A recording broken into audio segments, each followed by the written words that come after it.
Welcome everyone to Enlightened Masculinity.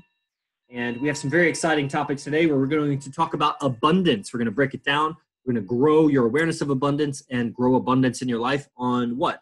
On whatever it is that you want more abundance about. So this is going to be really exciting. We're going to go through a journey together. Welcome to Enlightened Masculinity. I'm one of your hosts, Yogi Chris, PhD. Just watching for now, bro. Cool.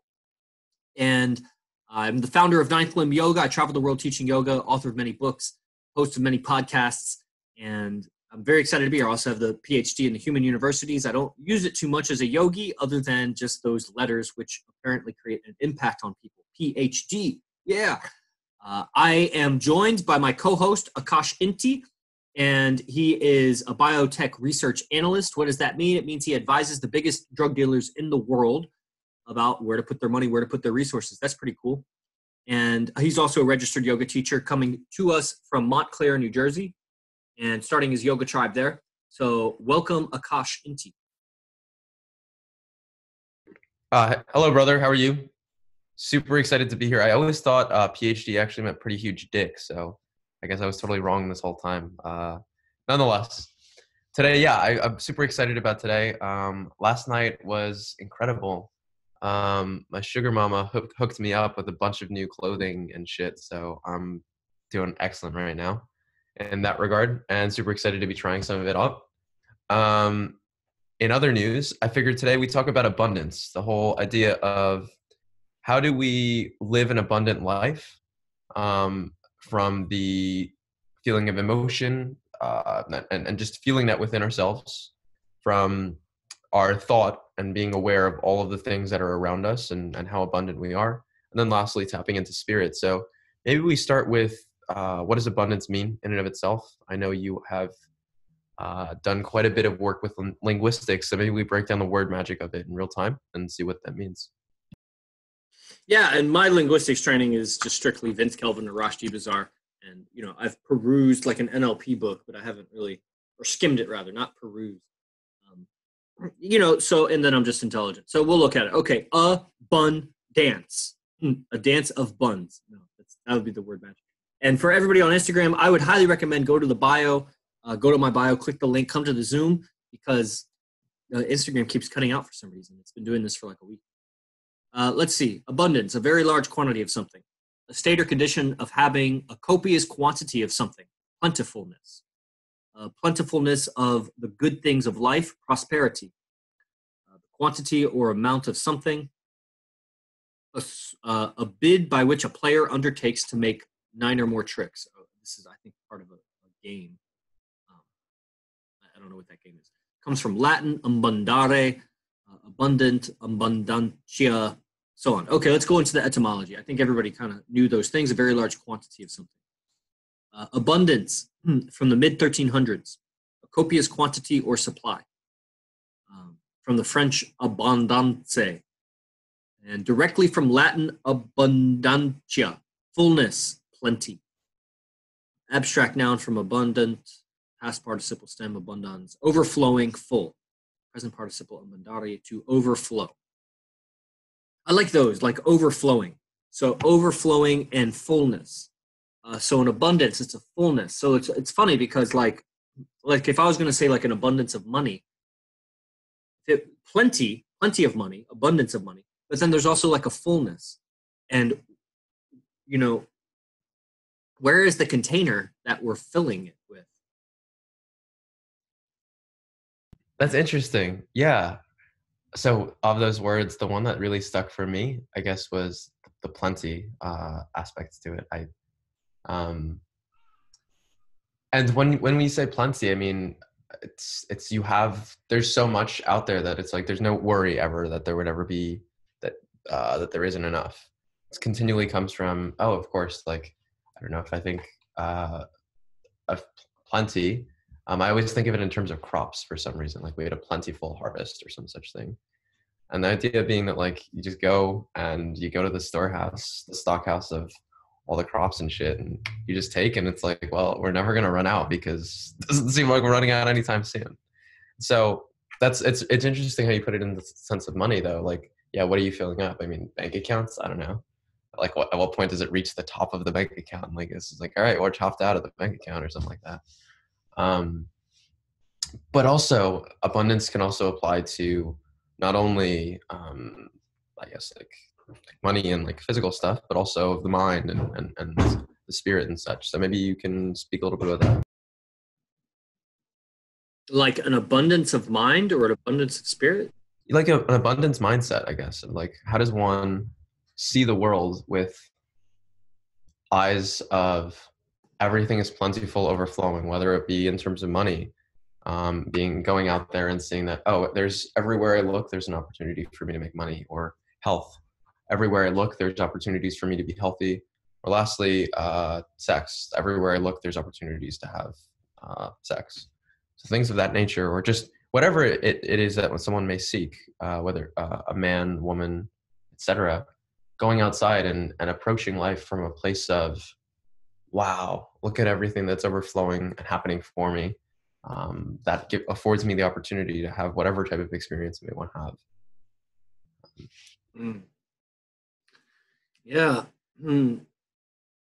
There's a kind of a alchemy understanding that Arash Divazar gave in one of his No Fucks podcasts recently, where it was like, if you want to create an abundance of love, or if you want, what was it? Like if you want to embody love, or if you want lots of love, then you must see love everywhere. Like there is nothing that you look at that is not love. You look at another person, everybody you look at, you must see love. You buy a bunch of clothes, all of your clothes, you see love. Everything and everywhere, you just see love in everything. Because everything, so here is like the idea of it, that everything you see is inside of you. Like you're seeing it, but the process of seeing and processing the picture and understanding it, that's inside. So, sex is an experience inside of you. Money is an experience inside of you. Like the idea of your bank account having a 1 with 10 zeros behind it or whatever, that experience is inside of you. What was the other one? Health. Health is an experience inside of you. That's, because you could, let's say, for example, get high on drugs and feel very healthy inside. That will temporarily be an experience of the high. And so the experience of being healthy is inside. But then of course the drugs wear off, and the experience of being very unhealthy is also inside. So every experience, that old saying of every experience you seek is seeking you, because the experience is inside of you. So if you already have the experience, because you have its opposite. And if you have left, then you have right. You can't have left without right. If you try to remove right, you'll still have left. You'll still have right. Right it just becomes the new right. And so in your mind and in your spirit, and on these 3 categories of money, love, and health,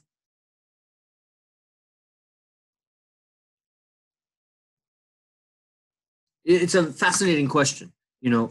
Holding it inside, holding let's say holding a feeling of love inside, and you start to filter everything you experience as love. Holding, go ahead. Yeah, I have a couple, I guess, mantras that I repeat to myself, or things that I repeat to myself. And I guess before I start that, I wear this rock. It's called green calcite. I picked this up in Hollywood when we were at the Evolution of Consciousness conference. Liberate, right? Together. Yes, Liberate. It was at Liberate, exactly. Yeah, that was a good place. Love that place. And so it symbolizes wealth, abundance, etc. And if it's true if crystals work or not, I don't know. It makes me feel better about life in general, and it's a fun little thing to play around with girls about. Nonetheless, I found that when I do wear it in general, I do feel more abundant. And what is it like? Again, we talked about one as plentiful, full, etc. And so things that I'll repeat to myself throughout the day, depending on the context, could be anything from money loves to flow to me. And I'll just say this in my head a few times. It could be during a yoga practice. It could be in the shower in the morning, etc. Really in times where I feel that my mindset about money is going negative and I'm feeling that I don't have enough. Maybe I look at my bank statement or my credit card bill and I'm like, oh man, I don't know how I'm going to pay for this month. And then I repeat this to myself. It could be in regards to, so anytime I notice a negative pattern within myself in terms of money, I repeat to myself, I'm abundant, or I am abundance, I'm wealth, etc. I'm changing the paradigm in terms of what my mind is saying, in a sense of I don't have, or I have lack of, to I have plenty of. And at the end of the day, I mean, again, it's all an illusion. Yes, this money is, I need to spend money, or I can only spend money that I have. On the same token, if I don't approach life from a place of I am super abundant, I won't be able to experience life from that place on the inside. And so if I always cap myself and have a lack of like, oh, well, I'll never spend over $200 on a meal or something like that, then it caps out my experience of, well, I don't think any billionaire has ever thought of like, oh, a $200 meal, it's like not a big deal. You know what I mean? It's simply and I'm not saying necessarily only for him, it could be like he's with friends and such, I don't know. But the whole point being that like, those people with those mindsets of being pure abundance, money isn't an issue. I mean, yes, they think through okay, well, is this, is the risk worth the return? But so long as it's for something that's valuable and worthy, it's worth it, you know? Apply this to health. Anytime I'm in a yoga practice and I'm eating, whenever I'm hydrating, etc., things that refresh the body, if you will. I'm aware of I'll think to myself like, oh man, I'm eating something unhealthy. If I don't know, certain times where I'm like, oh, well, McDonald's fries sound great right now. Or I'm just being lazy that day and I'm lying down in bed. I'm not doing anything the whole day. Like I wake up late and everything like that. And so the mindset there that I will use is I am healthy. I am fresh. I'm youthful vigor, if you will. And so reframing. Youthful dater? Is that what you said? I have youthful vigor, like vigorous. Oh, okay, vigor. Yeah. Yes. Hello to everyone on Instagram. And so reframing that from a sense of like, oh, I feel like lazy, lethargic, like just like eating really shitty, not taking care of myself, to a place of when I recognize that within myself, is like, I am health. I'm the embodiment of health. I feel absolutely amazing right now. I change the state of mind, or even if I'm like, I've got a small little cough or something like that, like I'll reframe it in my mind of, I'm clearing out all of the negative energies from my body, things of this nature. So reframing, anytime I recognize within myself negative thought patterns that aren't aligned with abundance of health, wealth, and relationships. I could go into the relationships ones, but it's the same ideas that we had talked about in the other two. So any thoughts there, Yogi Chris? Yeah, I really find, well, yeah, I mean, there's lots of practices. Don B in the place hey, Don B. And everybody on Instagram, click the link in the bio to come over to Zoom, because Instagram has been unpredictable. Yeah, I find that, the key ingredient to all of this is discipline. Just discipline on your purpose. You must have a vision. You must know where you came from. You must know where you're going. And just have a vision of it. The vision will change. So your end destination might be different. It might not even look exactly like your vision. A lot of times the vision is just a picture that's put to a feeling that you desire. And that picture might not be accurate. Just like a dream is just like a bunch of pictures you put to the feelings that you're feeling when you're asleep. And so a lot of times it's nonsense. And so your vision is really, it's just the crystallization of the feeling that you desire. And that's where you're headed. You're headed towards that feeling. And where did you come from? You came from worse. That's why you're on personal development path. So you have grown, and acknowledging that growth seems to kind of relax a little bit of the pressure. But then discipline. The more discipline I have, the more I find that emotions are inconsequential. They're even predictable in some cases, but there's always a course of action that's been laid out like a war plan or a strategy to my life that it's comforting to be able to rely on that. When I'm relying on my emotions, the idea of scarcity and abundance is, we're talking about feelings here. Like because we could talk about like the silo is filled with grain, and so we have an abundance of grain, but that doesn't matter. It's the feeling. We feel like we're going to be safe. We feel like we have enough resource, so we're really seeking the feeling of abundance compared with or contrasted with the feeling of scarcity, which is not good. A feeling of I might not be safe, the feeling of the future is uncertain, the feeling of anxiety or stress or worry about like that's scarcity. Scarcity mentality is that. Abundance mentality is the opposite. And so the feelings become, let's say if I have a disciplined routine for my day, then abundance appears to be, let's say, how do I want to say this? I don't even know if it's fully connected, but I just know that like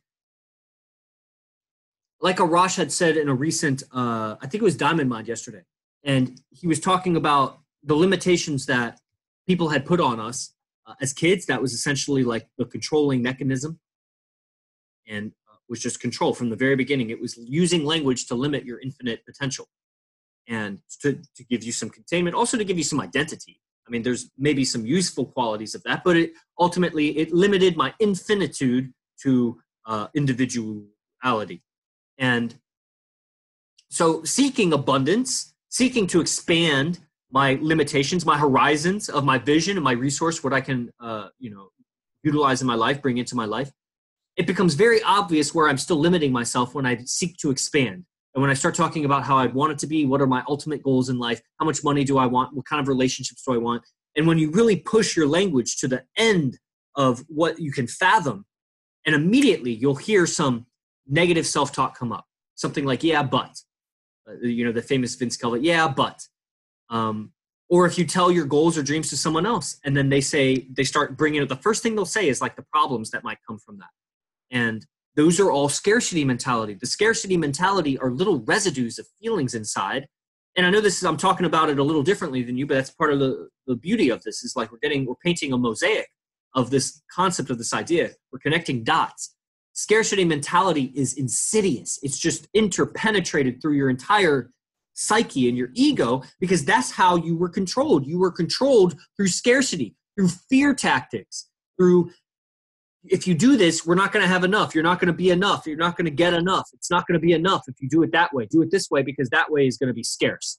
And maybe they knew, maybe they didn't, but just look at all the people that raised you, all the teachers that taught you, and where are they in life right now? Are they really happy? Are they doing it well? And their mindsets are what you took on because when you were a child, they were a giant to you. And so they were just so much bigger, so much older, so much wiser. Yeah, of course, they were so wise when you were a 2-year-old, 3-year-old, a 6-year-old, a 10-year-old, a 12-year-old. You're an adult now, and it's time to get your own ideas, and you immediately will catch where other people's ideas are binding you and giving you scarcity when you push your imagination and your communication to new horizons, and then you catch what comes up that is pulling it back, that immediately wants to go out. It's like I was watching a nature show. Where was it? Oh, it was this elephant. It was this like teenage elephant. So it wasn't quite as big. It was with his mom. It was so funny. And this elephant was teasing a buffalo, a water buffalo. It was in Africa. And the little teenage elephant like kept coming up to it and then backing away because the buffalo was like had its stance. Because the elephant was still bigger, but it was a young elephant. So it didn't want to fuck with the water buffalo. And it just kept going up to it and then like turning and running away. And then like getting up to it and then like turning and running away. And eventually it came up to it and it bopped one of them with its front leg and the buffalo. And then it turned and ran and the buffalo ran up behind it and hit it in the ass. And it did one of these things. It's funny as hell. So the elephant had this where it like would take a forward movement and then it would stop. And no, I'm not going to be safe there. And let me try again. No, I'm not going to be safe there. It kept testing the waters. And people are doing this with their actions and their dreams and goals, and they go for what they want, and then they stop. And it's like, why did they stop? Nothing stops them. It was all inside. Their nervous system just stopped. It was like they just somehow got shocked by something and then stopped and turned and went the other way. And that's a very subtle, insidious scarcity mentality. I don't know if billionaires ever said to themselves, that's an expensive meal. I'm sure Jeff Bezos at some point was poor. And Bill Gates at some point was poor. And those same people that are billionaires now at some point were budgeting in a way that were probably not so dissimilar than you or I. But there was probably I can almost guarantee, I can't guarantee because I don't know them and I wasn't in their mind, but I can almost guarantee that they were saying some very key statements to themselves differently than we are, or that some of us are. Most of us are not going to make it to that status, and they were saying something. They were telling themselves a different story about whatever's happening. And, so that's why it's so vital to study mentors, to get mentors, and just listen to how they talk about the tribulations of life. How do they talk about their past experiences? Take their stories, and if you're following them, if they have what you want now, then follow their storyline and see where you fit into that story, where that story fits into your life, and improve on it. I give my silent flute book to my apprentices, and I said those things, I wrote those things, I edited it, I give it to my apprentice still improves on it. Somehow they find where I put a punctuation wrong or I spelled something wrong. They can still improve on my story and update it and make it their own and make it greater. So I think, part of abundance is just getting a mentor that has what you want or has more of what you want and taking on those mindsets. I don't even know if I answered the question, but that's, you supercharged me with your energy. And so I'm just expressing myself. Like I said, I came to this podcast, I had all kinds of negative emotions. I was feeling negative. It's just personal things. And, it's one of those situations. Like, I would love to be able to, in any situation, in a confined space, let's say I was in like a jail cell or something, I would love to be able to just totally transmute my feelings and emotions. Like, I could be in a chaotic crowd, in a crowded jail cell, and still be able to feel the way that I want to feel. But the truth is, a lot of times, I need space.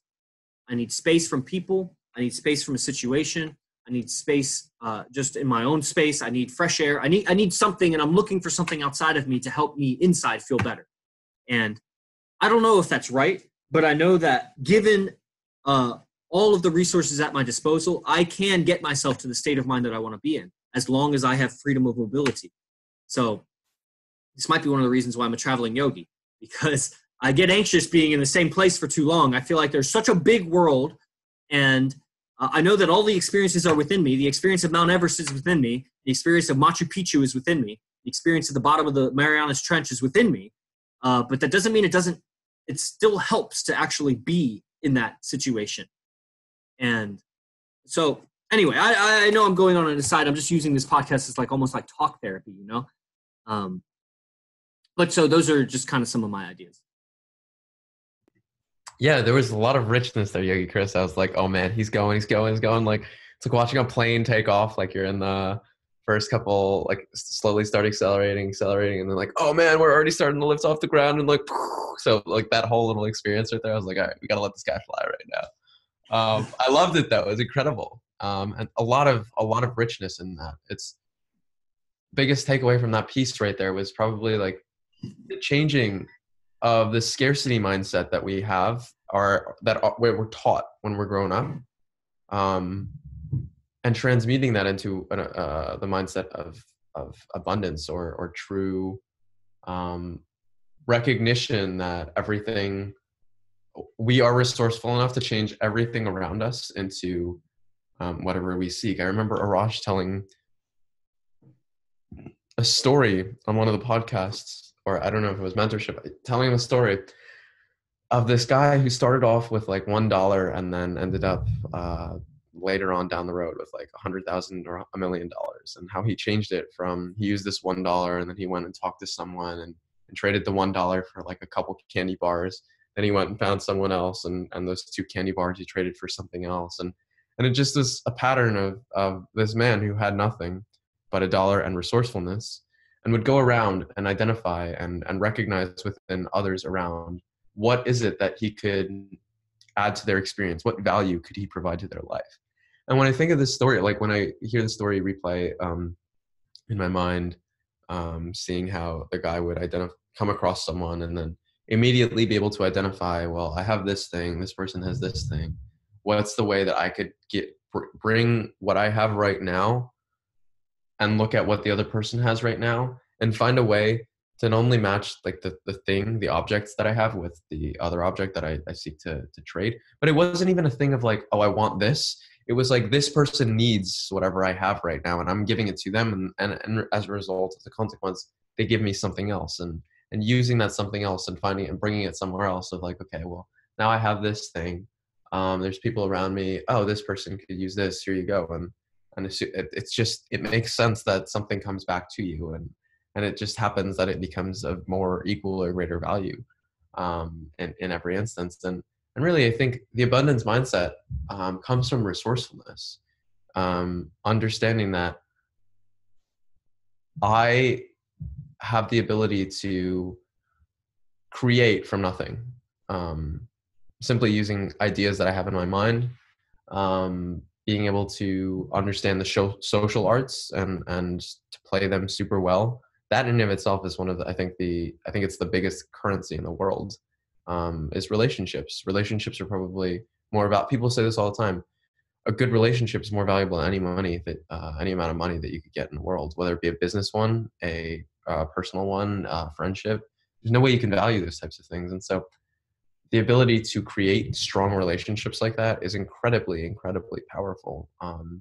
And in that regard, so long as you're able to build strong relationships with others, you'll never be someone who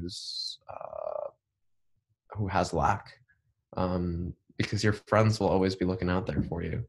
And you bring so much to the table to them. It could be that you're a positive presence every single time that you end up going somewhere. It could be that you are the person who's able to talk to anyone in the room, and you can, anything, someone, the group of friends that you're with, they want something to happen, you make it happen. It's incredible. So recognition of your own resourcefulness and how in a particular moment, the things that you have, whether it be physical or mental, the mindsets that you may have are super abundant.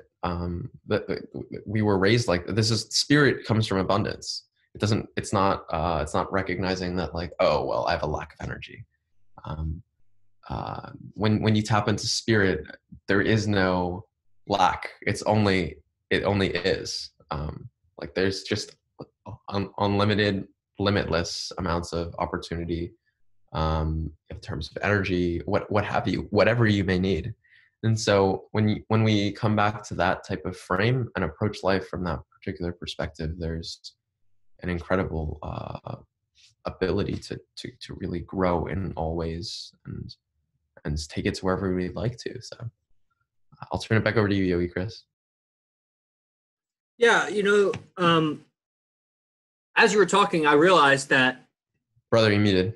Am I? I thought I unmuted. No, I'm unmuted, right?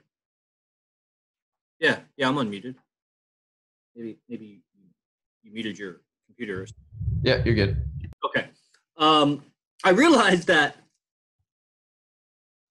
I'm on a path. Like I said, I came from somewhere, I'm going somewhere, I'm somewhere in the middle. And so I wouldn't call this like the state of the condition right now. But it's amazing because I know 5 years from now, I'll be so far grown from where I am now that it appears as if I have an abundance of scarcity. You get that? Like, as you were talking, I realized that all these things that I got like a scarcity mentality about, I got a fucking abundance of it. Like, abundance is within me. It's just, in the wrong way. Like, let's say I had an abundance of curse words in my language, or I have an abundance of, I don't know, body odor or something negative, right? So their abundance is there, and so that capacity to be abundant is there also. That capacity to see something in all things is within me. I have this power. And if you've ever had the experience of like arguing with lots of people, like you're in a fighty mood, and everybody you talk to seem to like start a fight with them. That was an abundance, and that's going to be apparently the same capacity to create love with everybody. That abundance of love, and just make and I love how you're talking about, in these relationships, all kinds of relationships, that it has been a purpose and a mission of mine, even though I'm like failing left and right, but that's like where it's practiced. But it's been like a purpose of mine to make everyone not in a, it sounds weird what I'm about to say, so I'm going to say it, and then maybe I'll see the trap of it. But to make everyone feel really good around me. Like, in interacting with me, I want the other person to feel really good. Like, that's part of my practice, Instagram. They're not cooperative. Let me go live again, and then I'm sure we'll wrap it up. But excuse me, I have a. So looking at the other person's interaction, I think Rooster said it so well. We did a guest podcast, and he was like, how is your communication affecting the other person? And so just looking at the other person and what is my communication? What effect am I creating? And I want that effect to be positive. So I'm like looking at it as my practice, because it makes me feel good when they feel good. And it's not that, and I don't feel lost per se. So it feels like strategic, like I am tactfully, or not, yeah, tactfully, but tactically, I am tactically helping the other person to feel really good around me, which makes me feel good. I feel good when people feel good around me. And as I practice this skill and I realize that I fail at it a lot, that's a clue of how bad I was. Like when I wasn't even practicing, now I'm trying to do it and I'm catching like failures. And that means that before I was not trying and I was just abundantly failing at it. And eventually I will be abundantly succeeding at it. And I don't know that that's like the answer to life or whatever, but it's nice to know that sometimes my girlfriend can talk me out of something. It's nice to know that Akash can talk me out of something. It's nice to know Rooster, and definitely like my teachers, Arash and Vince, can talk me out of things, because that appears to be like a really useful resource to be able to be pulled out of things. And so I want to create a bigger network of positivity around me where people feel positive around me. I want that protective shell. I want that tribe, that sense of community, these things that weren't told to me that I needed. I wasn't told that I needed a tribe when I was growing up. I don't remember being told that you need friends. I don't remember being told that you need like-minded people around you, strong men, loyal women. Wasn't the vocabulary that I was told when I was growing up. I was told different things. I don't remember what I was told. Have you ever noticed, by the way, that negative feelings seem to induce a state of amnesia? Have you ever noticed that when you feel really bad, all of a sudden you don't know? I don't know. Or that it's more difficult to remember things.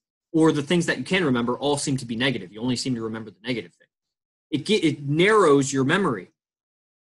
And I think about this sometimes when it comes to not remembering much of my childhood. And that's me like unloading something, but maybe somebody out there can relate. So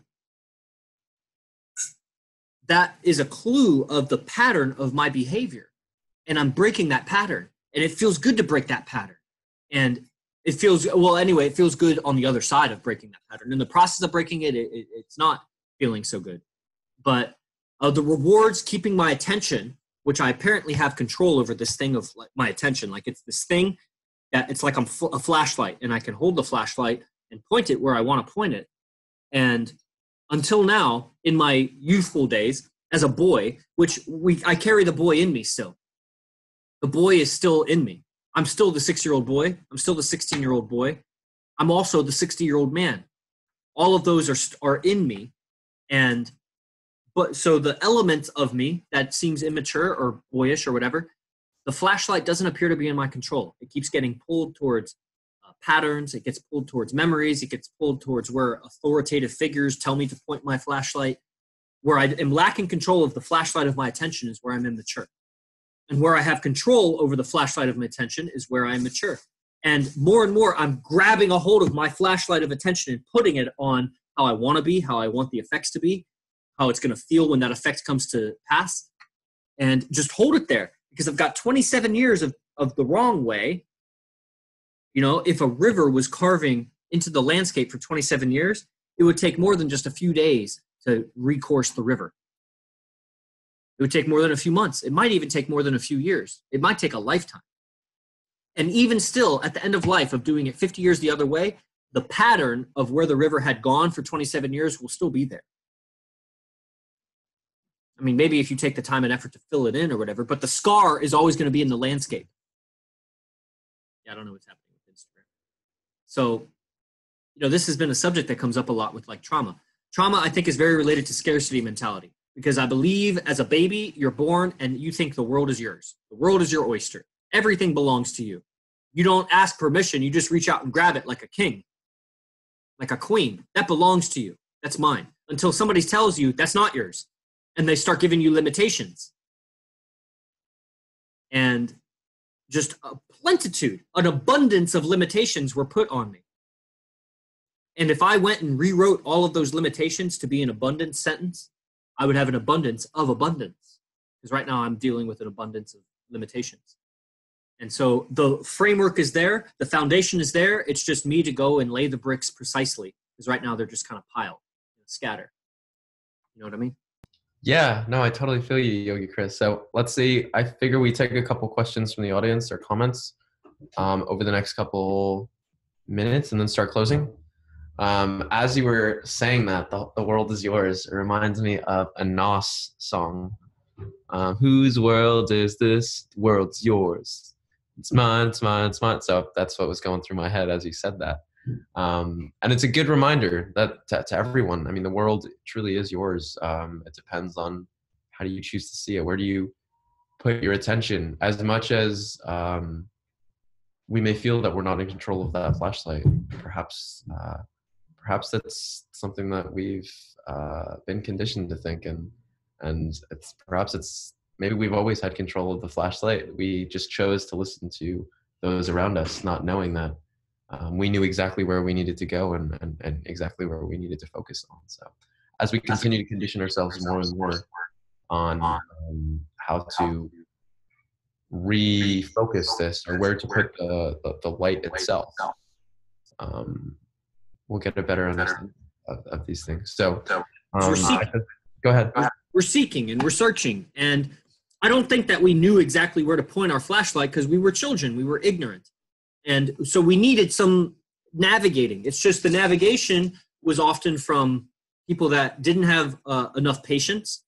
And they probably had a tremendous amount of patience. But patience can get worn thin, I'm sure, with a baby, with a child, if you have multiple children. So I don't know. I don't have a kid. So it's like, who am I to point a finger? But it seems obvious. It seems a common human experience that parents lose patience with their kids too frequently. And when that happens, bad communication happens. And the child looking up to the 17-foot giant that's much stronger than them, much bigger than them, much stronger than them, much more intelligent than them, has a bigger command of language, is totally in control of their resources. Their survival totally depends on this giant, that whatever they say becomes law. Almost like a human to an Anunnaki. It would be like a human to an Anunnaki. And an Anunnaki, what he says, goes. And if you defy the Anunnaki, they're just going to laser beam zap you into nothingness. And that's what it feels like as a child looking up to a parent. And you will resist to the degree that the parent allows you to resist. And that allowance seems to come in the form of manipulation and coercion. That's how they set the boundaries for you.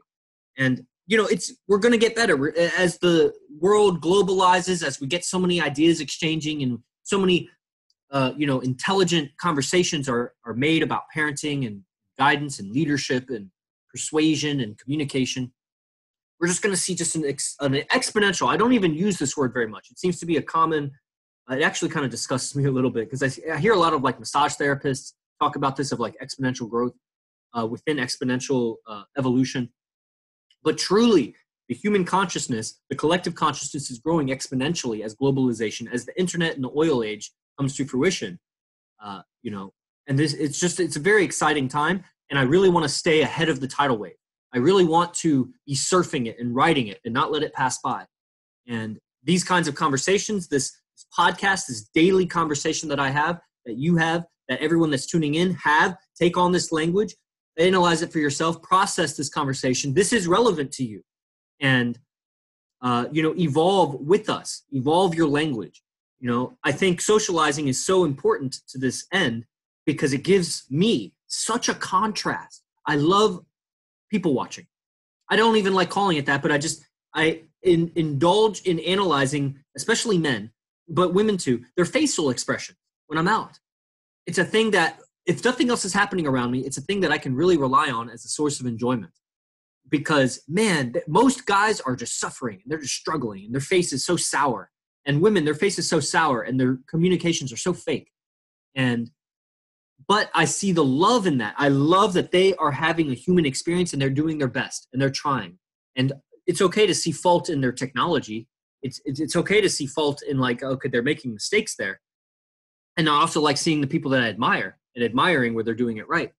And so it gives me such a practice of love for the human condition that I see when I'm not out socializing that I'm missing that element, that I'm missing the contrast of there are other people that are trying, they're struggling, they're doing their best. Everybody wants abundance. They want abundance of something, and they're doing their best as best they know how, to more or less extent realizing that the reason they're struggling, yeah, maybe it has to do with their upbringing, but fuck the upbringing. It's just my mind. I'm an adult now, and I want to take ownership of this mind, and I'm given a mind, and it's like I was given a really, really, really muddy diamond. And so what if it's muddy? Just polish it. Just shine it off, wash it off, cut it up so it reflects light perfectly. My mind is a diamond waiting to be polished. There's a quote. So yeah, I just wanted to get that out. I don't even want this conversation to end, Akash. This is feeling so good. I feel so good right now. I can tell. It's incredible. All good things must come to an end. They're temporary. So Yuri tells me all things are temporary. Well, where can we have our listeners check out some more of our content, and what else do we have to offer over the next couple days, weeks, months, years, eons, lifetime? Yeah, for a lifetime, follow me, and for many lifetimes, follow me. Also, tomorrow is my silent flute lecture. I'm very excited. There was a process that Arash Dibazar took me through in my first one-on-one with him, and I've taught it once, and I've also sold the recordings of it, but it's come to my attention that it's time to teach it again. So I'm going to teach vision tomorrow, a vision of the future. And it's basically, what is this? This is the language of the law of attraction. You think you know the law of attraction. I hear people talk about the law of attraction. They're like, yeah, Abraham Hicks said this, and The Secret said that, and you just got to feel the outcome and this and that. And then when you hear the way they talk about it, they have no enthusiasm about it. There's no divinity in their knowledge. They just have human book knowledge. Or they listen to some human who claimed that she was half alien talk about it, and they think they got it. And listen, if you're not enthusiastic when you talk about your dreams and goals, then they're not really your dreams and goals. They are still dependent on the opinions of other people. Because when you become so carefree about your goal that you no longer care about the opinions of other people, you will sound like a titan. If you like the way I sound when I talk about certain things, that's because I'm closer and closer to my dharma, to my purpose. And tomorrow night on Silent Flute, I'm going to give you the process that Arash Dibazar gave me, and then I'm going to give you some new nuances that have happened in the last 3.5 years of study that will help clarify. And so to do this, you go to ninthland.com and sign up for the Silent Flute. We have 2 new subscribers already. 3 if you count Akash. Akash has joined the apprentice group, and so that's super exciting because we're going to start having some massive collaborations with YouTube Big Shots. That's part of his apprentice work. But I'm not taking on any new apprentices. Sorry, guys. I have 8 people that are in the Silent Flute for free, just giving me 3 hours of their time a week. That's enough. I don't need any more people. So you can go and subscribe. You had your opportunity. Go to ninthland.com to sign up for that. And also join our private Facebook group, Enlightened Masculinity, where Akash is giving some valuable content each week. Maybe you'd like to talk about some of the videos that you've given out and what might be to come. Also, Akash, don't give Silent Flute technology in the Enlightened Masculinity group. That's it. You got it, brother. Yeah. So a couple things that I've talked about. So highly encourage you guys to join the group itself. Again, the whole idea is to supercharge you in terms of health, wealth, relationships, spirituality, and processes, mindsets, practices that you can use that and apply in your day-to-day life to supercharge yourself. The past couple of weeks, I think we've done some breathing work. So taught a bit of breathing, did there's a couple other like small little lectures on some concepts that I have been going through from a bunch of the different readings that I've done. So I think one of them was from the 7 Habits of Highly Effective People.